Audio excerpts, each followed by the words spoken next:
Isang mapagpalang araw sa ating lahat. So ako nga pala si Binibining Arlene Tiamoges at itatalakay ko lamang ay karugtong lamang na tinalakay ni Binibining Nuron. So ang aking pamagat ay the new feature of teacher education curriculum. So after considering the local and global condition, the Commission on Higher Education approved through the Commission Memorandum Order Program Standards and Guidelines. So tinatawag natin CMO PSD. So they offer the new teacher education degrees to prepare teacher in basic education. So the degree programs are anchored on the principle of outcome-based education at Philippine Quality Framework and also the key to 12 curricula for the basic education and general education courses. So, bakit kaya nagpatupad sila ng bagong curriculum in the courses of teacher education? In order to address the needed teacher quality for the 21st century. So the different degree programs will produce the future ready teachers in basic education. The enhanced courses are included in the curriculum. So nagpatupad sila ng bagong curriculum in order to produce the quality teacher to address the needed of 21st century students, especially now we are in the modern world. So here are some new features. Una, all future teachers will be trained on how to use technologies and teaching learning for the courses of teaching technology for teaching and learning 1 and 2. So dito ay sinasanay ang mga future teacher o yung mga internship teacher na magiging guro ay sumasailalim sa pagsasanay sa paggamit ng teknolohiya sa pagtuturo. So, maaaring matutunan nila ang paggamit ng iba't ibang interactive na mga technologies para mas maging interaktibo ang kanilang pagtuturo. So, dito, iniinsayo pa talaga ang mga future teacher kung paano talaga i-apply yung paggamit ng teknolohiya sa pagtuturo. Especially now, we are in 21st century na kung saan ang mga estudyante natin ay kinakailangan makuha natin yung kanilang kiliti o yung kanilang gusto upang talaga maging ma-interaktibo ang yung pagtuturo at maging epektibo yung pagtuturo mo sa klase dahil talagang matutunan talaga nila dahil din sa maging dahil sa mga technologies na ginagamit may maging epektibo o maging interaktibo ang iyong pagtuturo. Pangalawa, all future teachers will enhance skills in assessment of learning outcomes sa courses na Assessment Learning 1 and 2. So dito ay sinasanay ang pagtatasa o kakayahan sa pagtatasa ng mga future teacher upang mabibigyan diin ang pagpapaunlad ng mga kasanayan sa pagtatasa ng mga resulta ng mga mag-aaral.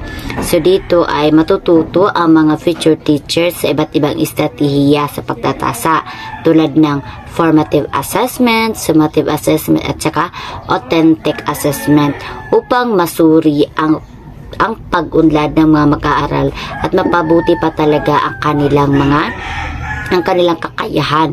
So dito ay ang mga future teacher ay sinasanay sa kung paano nga ba gamitin o gumawa ng rubrics at saka mga criteria in order to para ma-assess natin yung mga future, ma-assess natin yung mga estudyante sa pamamagitan ng mga rubrics and criteria, and also by giving the feedbacks on their work or even paper works or performance based na mga aktibidad ay bibigyan talaga natin na bibigyan ng feedback. So dito ay iniinsayo talaga yung mga future teacher kung paano magbigay ng good feedback and negative feedback na para mas ito yung maging tulay upang mas ma-enhance pa talaga nila ang kanilang mga skills or mga kakayahan.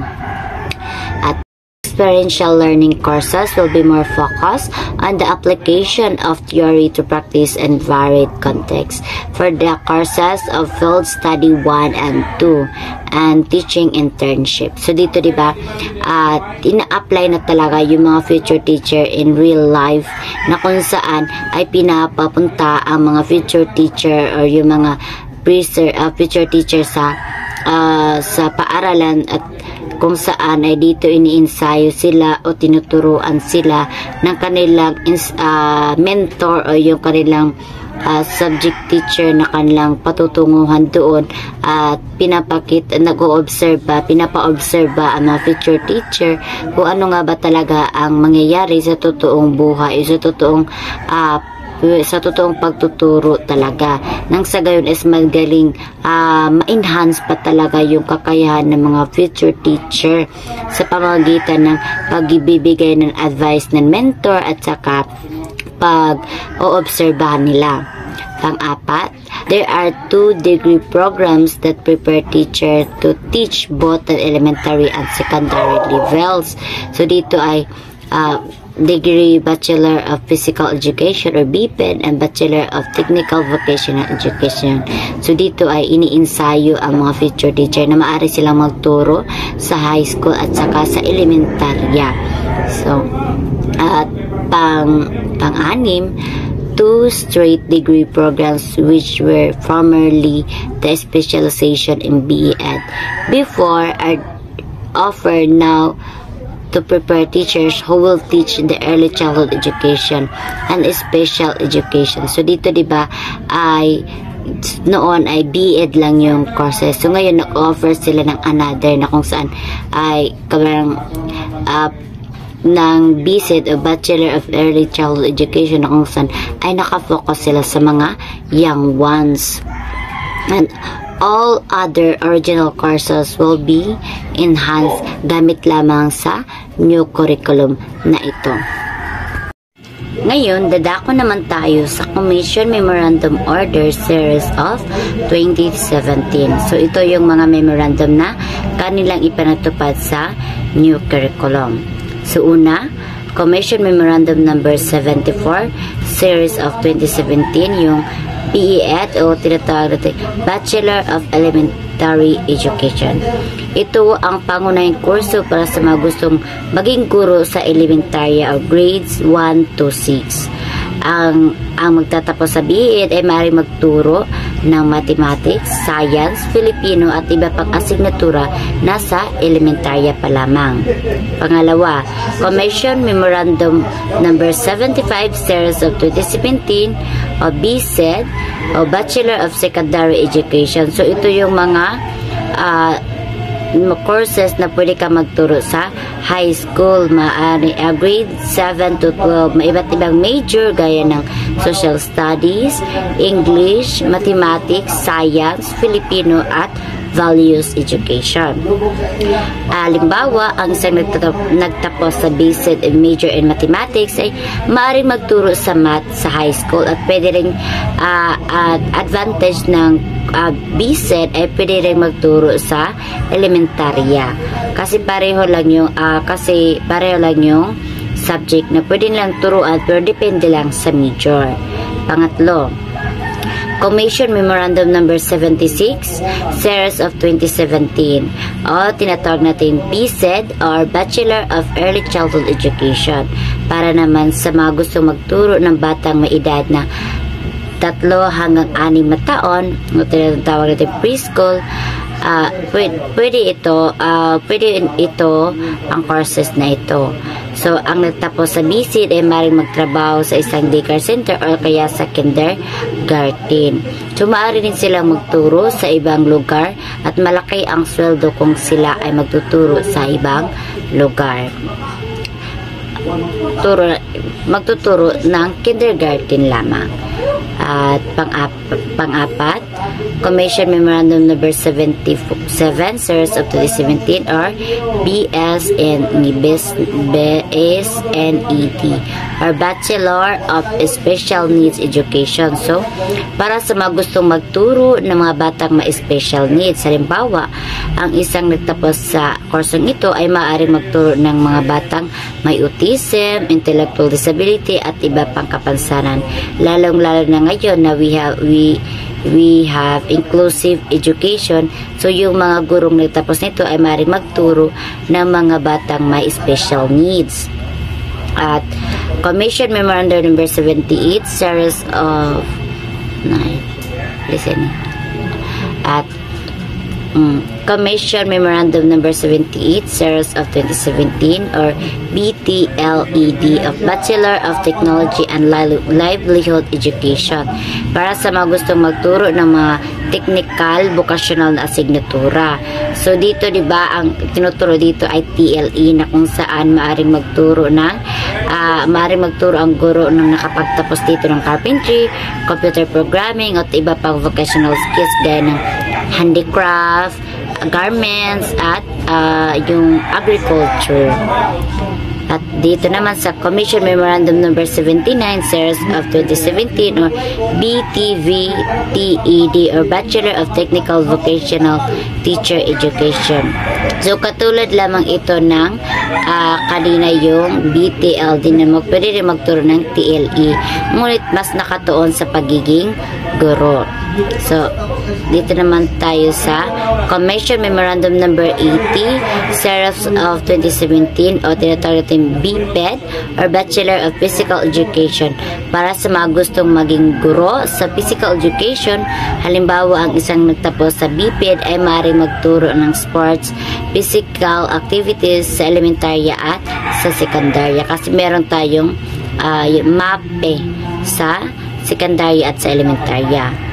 At Commission Memorandum number 81 naman, series of 2017, or BSESS, or Bachelor of Science and Exercise and Sports. So, ito ay not for teaching degree.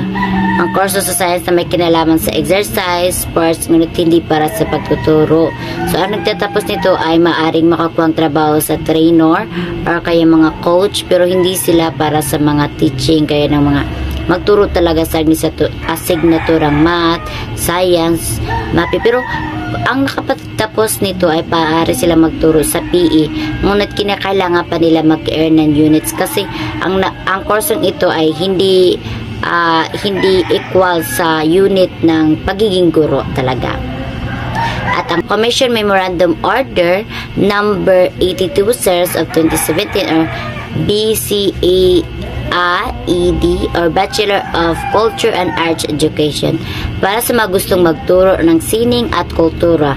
Halimbawa, ang isang nagtapos ng BACET ay maaaring magturo ng art, music, o drama, na maaaring mas ma-enhance pa talaga nila ang yung kultura ng ating sariling kultura natin. At panghuli, Commission Memorandum number 83, series of 2017, or PUSBAC. Ito yun naman ang PBDLs, na kung saan ang para sa mga gustong magturo ng ALS, or Alternative Learning System. So, ang nakapagtapos sa kursong ito ay maaari silang magturo ng out of school youth, o yung mga ALS, o mga adult na gustong mag-aral. So, sa lahat ng kurso maliban sa BSESS ay sumusunod sa parehong mga program outcomes. Ang mga programang outcomes ay nakabatay sa professionalization of pre-service teacher at sa mga pamantayan para sa bagong guro. So, isa lang talaga yung kanilang tunguhin. Yun ay ang makaproduce, ang new curriculum nito ay para makaproduce ng quality teacher in order to give the quality education para sa mga estudyante sa bagong panahon. So, batay sa aking mga tinalakay na bagong features for teacher education curriculum, paano nito mapapabuti ang kalidad ng mga guro sa Pilipinas? Ulitin ko, ito ay katanungan para naman sa mga nanonood, at i-comment below ang inyong sagot. batay sa aking tinalakay na bagong features for teacher education curriculum, paano nito mapapabuti ang kalidad ng mga guro sa Pilipinas. So, yun lamang po at maraming salamat.